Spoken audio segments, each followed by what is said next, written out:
আশা করি সকলে খুব ভালো আছো। আমিও খুব ভালো আছি। তো আজকে হচ্ছে ভাদ্র মাসের লক্ষ্মী পুজো। অনেকের আবার এই লক্ষ্মী পুজোটা বিশ্বকর্মা পুজোর দিন বা মনসা পুজোর দিনও হয়। আমাদের ভাদ্র মাসের আজকে বৃহস্পতিবার, আজকেই হচ্ছে এই পুজোটা। তো এই সময় না, যেহেতু বর্ষার সিজন থাকে, কিন্তু শরৎকাল হলেও বর্ষার সিজন তো থেকে, যেহেতু ফুল কিন্তু সেরকমভাবে অ্যাভেলেবেল হয় না। তো তার জন্য গাঁদা ফুলই দেওয়া হয়েছে সাজানোর জন্য। খুব সুন্দর দেখতে লাগে এই হলুদ গাঁদাগুলো দিয়ে সাজালে। এবার আসছি ফলের ব্যাপারে।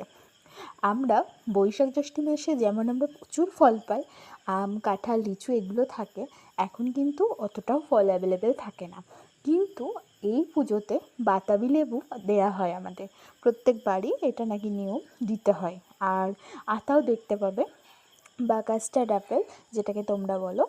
ও আতা যে গাছ যেহেতু আমাদের আছে, তো সেই কারণে গাছেরই আতা এটা।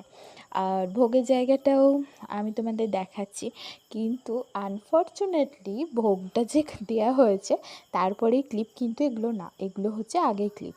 এগুলো সাজিয়ে তারপরে ভোগে বসেছে বাবা। আর আমি এক ফাঁকে, যেহেতু আমার কাজ ছিল না, তো সেই ফাঁকে আমি একটা ছোট্ট ক্লিপ নিয়ে নিয়েছি। তো শুধু আমাদের পায়েসভোগই দেওয়া হয়। এই দেখো, পায়েসভোগ হচ্ছে, বাবা করছে। এগুলো তো দীক্ষা ছাড়া কেউ করতে পারে না, তো আমাদের যেহেতু এখনো দীক্ষা হয়নি, তাই আমরা করতে পারি না। বাবাই সাধারণত আমাদের বাড়ির পায়েসভোগটা বা ঠাকুরের যেগুলো হয় ভোগ, হয় বাবা নাহলে আমার হাজব্যান্ড করে থাকে। আর দেখো, পুজো শুরু হয়ে গেছে। ওই 12টার দিকেই পুজোটা হয়েছে।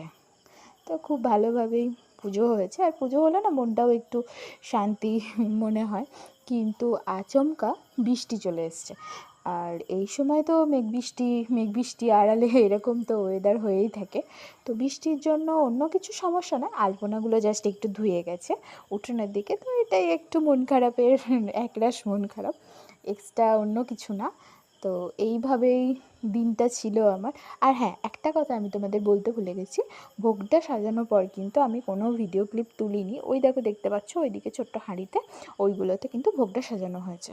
আমি আর ওটা তুলিনি। তারপরে পুজো টুজো হয়ে যাওয়ার পর আমরা প্রসাদ খেয়ে, যেহেতু অনেকেই এসেছিলো, প্রসাদ দেওয়াও হয়েছে।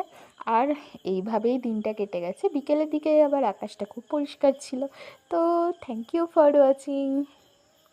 টাটা।